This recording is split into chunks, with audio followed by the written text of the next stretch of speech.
Right. Okay. So although the labor market is a very good place, obviously we need to look for work, provide us with good jobs, but the labor market can also fail.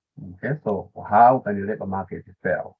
Now here, remember always we're also talking about the perfect competition. Yeah. So the markets will fail when they do not reach an efficient or equitable outcome from society's point of view. So we look at the way, so for example, unemployment is not good because it means the market has failed. Yeah, if market were working well, it means everybody needs to have a job. The moment there's unemployment, it means that some resources are just idle. So we are being inefficient. We are performing under PPA. Yeah. Okay. Yeah. So a perfect competitive market failure, market requires the free movement of workers. So they should move from one area to the other. There should be no barriers to labor mobility. But that's not true because, for example, you can't tomorrow become a doctor. There's no way. Yeah, so you can't move from one job to the other because you need to be trained. You follow?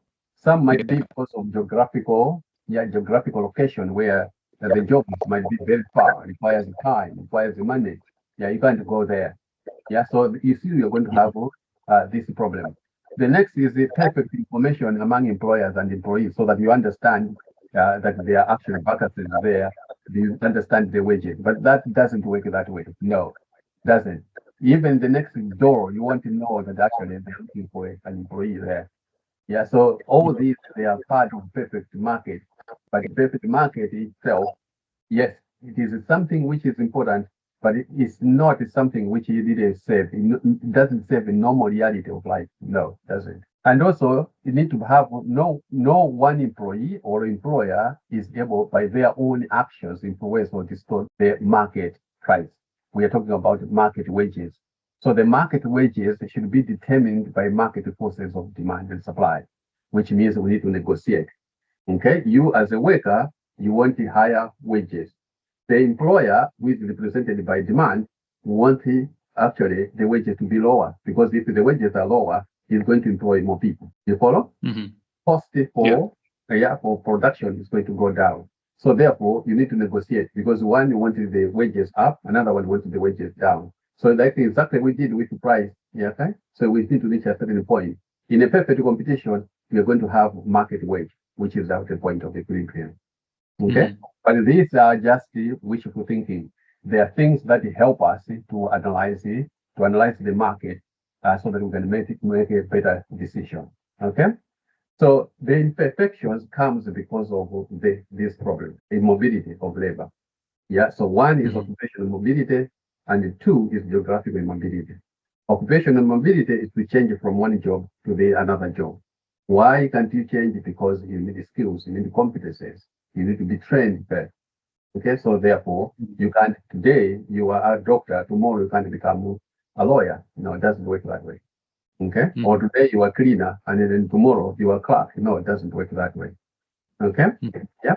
So let's look at these, the failures. Okay, so start with occupational immobility. Now, occupational immobility is caused by skills mismatch for the new jobs available.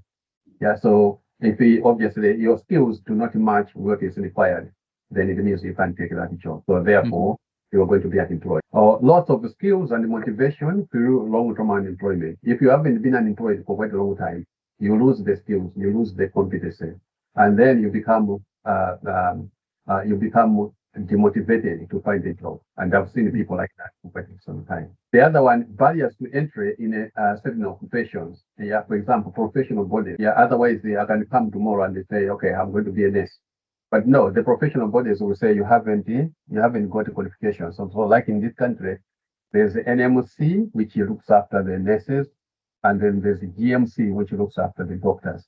So doctors that are coming from abroad, they can't just start working in this country. No, they need to be scrutinized. So you can see that is causing a barrier to enter into doctorate markets, job or NHS. You follow? Yeah? Yeah. Now, in terms of geographical labor mobility, is caused by obviously regional house price differences. Some areas, houses are more expensive. For example, London is terribly expensive compared to where I am here. We have in the Park here, which is almost probably 3 times down. Yeah. So that prevents the people who are going to have lower wages to live in that area. But also within London, I have lived in London for quite some time. There was a specific area there called Kensington, where used to live the what's his name, Diana, Princess of Wales. Yeah, her house was there. That place is very expensive, terribly expensive. Yeah. Yeah, on the other side of London, and I meant to work there as a multi-skilled manager when I was a training consultant. We won a contract with the government. We were supposed to conduct research there. We couldn't. We were supposed to focus on carers and to try to assess how they work, what they face, so that we can try to find the support for them.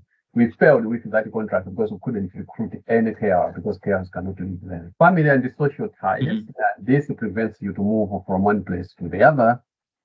So because obviously, I still remember my dad, until I started studying economics, I didn't know what he was talking about. Each time in terror, can you actually come to us in an urban area? Where he says, no, I'm going to miss my chicken, I'm going to miss my goats, I'm going to miss my friends, And even your students are exactly the same. Yeah, can you not apply to this university? No, there's no one I know there. I have another student from Romania. She's doing extremely well. She's also studying economics. She's really, really bright, and she was offered a place in UCL. And I said, why don't you go to UCL? Yeah, because there are no people from my country there. So, jobs is exactly the same. So this is the obvious causing geographical labor immobility. Yeah. Another problem might be language barriers. Yeah, I can't speak English. Okay. Yeah. I speak Gujarati, so people will be laughing at me. Okay, so you can see the problems. Sometimes the differences in living costs. Some areas are more expensive, as I've already said, than others. London is terribly expensive. And that's why if you get your wages in London, you're also going to have waiting. They call London waiting. So you're going to have additional money on top. Usually it's about £2,000 per year. Yeah. To add it to support you with that higher cost. Okay.